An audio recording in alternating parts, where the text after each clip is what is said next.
Baik, bismillahirrahmanirrahim. Assalamualaikum warahmatullahi wabarakatuh. Alhamdulillahirrabbilalamin. Wassalatu wassalamu ala asrofil anbiya wal mursalin Sayyidina Muhammadin wa ala alihi washabbihi ajmain, amma ba'd. Perkenalkan sebelumnya, kami dari kelas B kelompok E ingin menjelaskan tata cara langkah-langkah penggunaan teknologi informasi. Berikut adalah panduannya. 1. IPUSNAS. IPUSNAS sebagai inovasi dari Perpustakaan Nasional Republik Indonesia hadir sebagai solusi digital untuk meningkatkan minat baca masyarakat Indonesia. Lebih dari sekedar aplikasi perpustakaan biasa, IPUSNAS menggabungkan kemudahan akses ke ribuan koleksi buku digital atau e-book dengan fitur-fitur media sosial yang interaktif. Pengguna dapat dengan mudah meminjam dan membaca e-book kapan saja dan di mana saja, baik secara online maupun offline, melalui perangkat seluler mereka.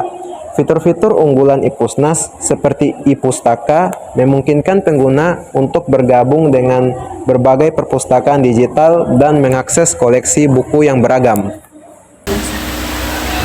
Cara penggunaan aplikasi IPUSNAS.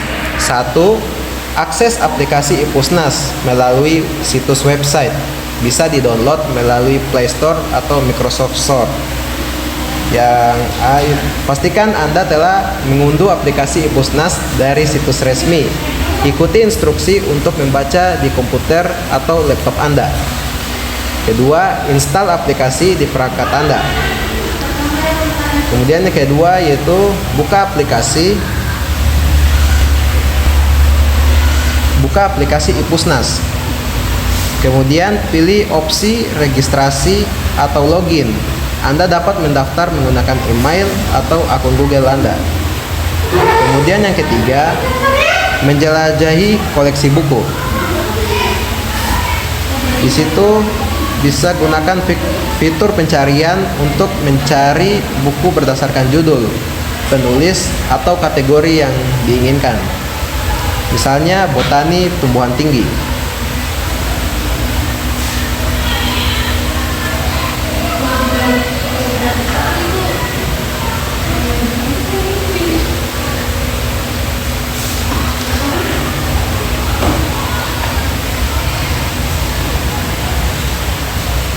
Nah, setelah bisa meminjam buku, pilihlah buku yang Anda ingin pinjamkan.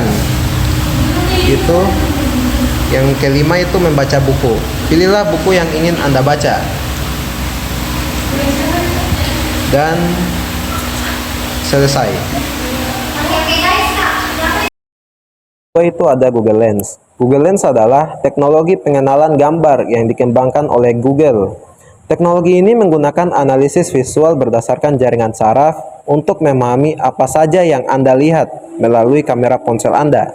Dengan Google Lens, Anda dapat menelusuri dan mendapatkan informasi yang relevan dengan objek yang Anda pindai, seperti teks, gambar, produk, dan tempat. Cara penggunaan aplikasi Google Lens. Yang pertama, bukalah aplikasi Google Lens. Temukan dan buka aplikasi Google Lens di smartphone Anda. Aplikasi ini biasanya sudah terintegrasi dengan aplikasi Google atau Google Assistant. Berikut, ambillah gambar atau gunakan mode real time.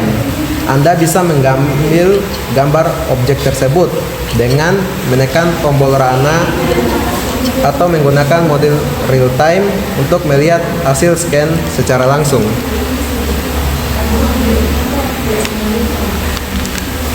Kemudian, lihatlah hasil pemindaian.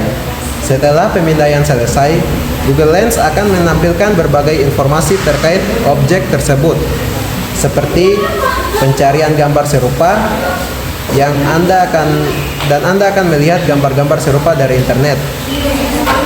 Dan itu mungkin penggunaan Google Lens.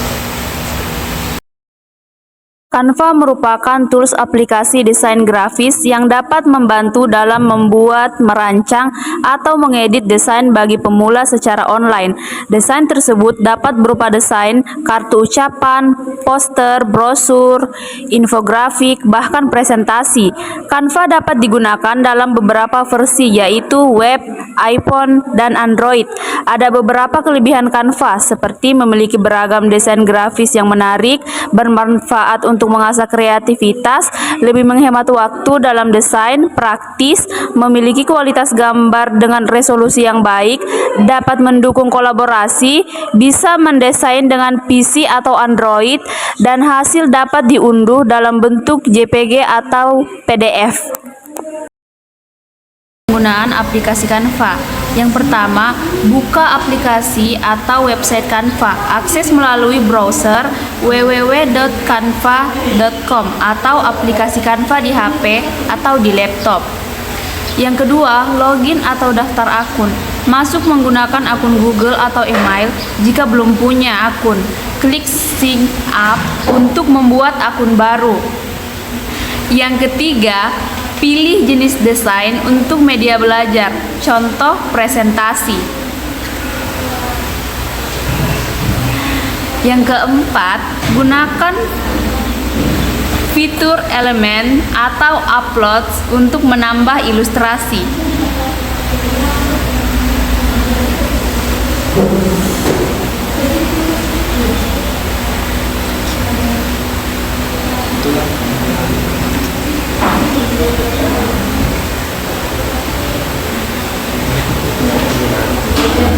Baik, itulah penggunaan Canva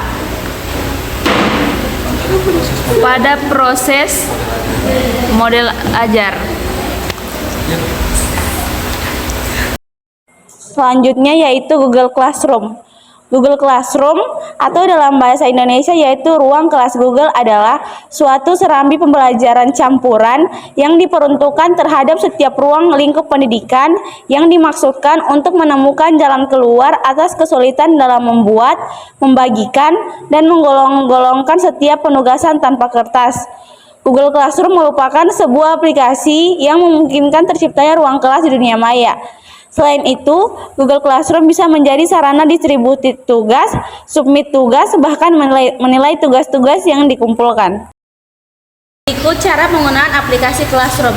Yang pertama, buka peramban web, bisa menggunakan Chrome, Firefox, atau peramban lain.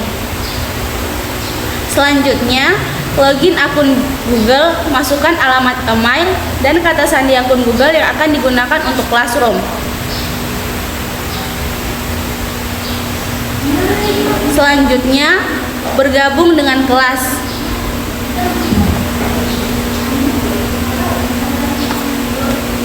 Klik ikon plus di sudut kanan atas. Selanjutnya, pilih gabung ke kelas. Selanjutnya, masukkan kode kelas dari guru lalu klik gabung.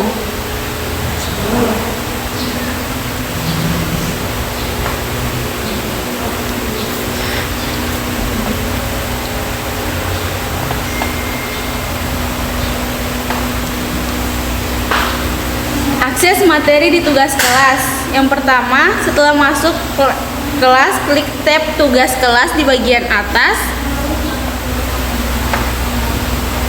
Klik pada topik judul materi yang ingin diakses.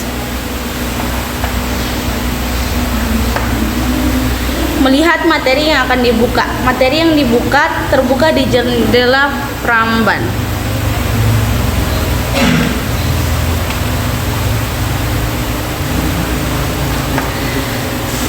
Sekian, begitulah cara penggunaan Google Classroom.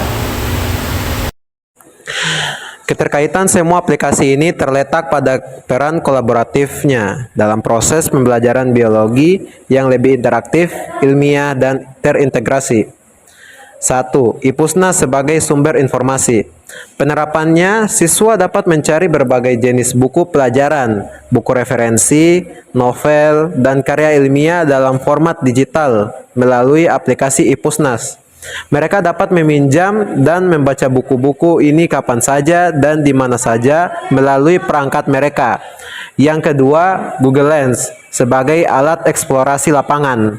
Penerapannya dalam pembelajaran IPA atau biologi, siswa dapat menggunakan Google Lens untuk mengidentifikasi nama tumbuhan, klasifikasi, ciri-ciri, atau objek di lingkungan sekitar mereka. Yang ketiga, ada Canva sebagai media penyajian visual. Cara penerapannya yaitu pertama, membuat presentasi, yang kedua, desain grafis sederhana, yang ketiga, membuat video pembelajaran singkat. Kemudian yang keempat ada Google Classroom sebagai platform pengelolaan pembelajaran. Yaitu pertama, cara penggunaannya adalah pengumpulan tugas. Siswa dapat mengumpulkan tugas-tugas mereka secara digital melalui Google Classroom. Yang kedua, pemberian tugas dan penilaian.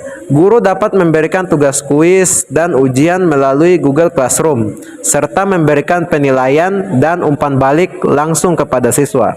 Yang ketiga, diskusi dan komunikasi. Fitur forum diskusi di Google Classroom memungkinkan siswa dan guru berinteraksi, bertanya jawab, dan berkolaborasi.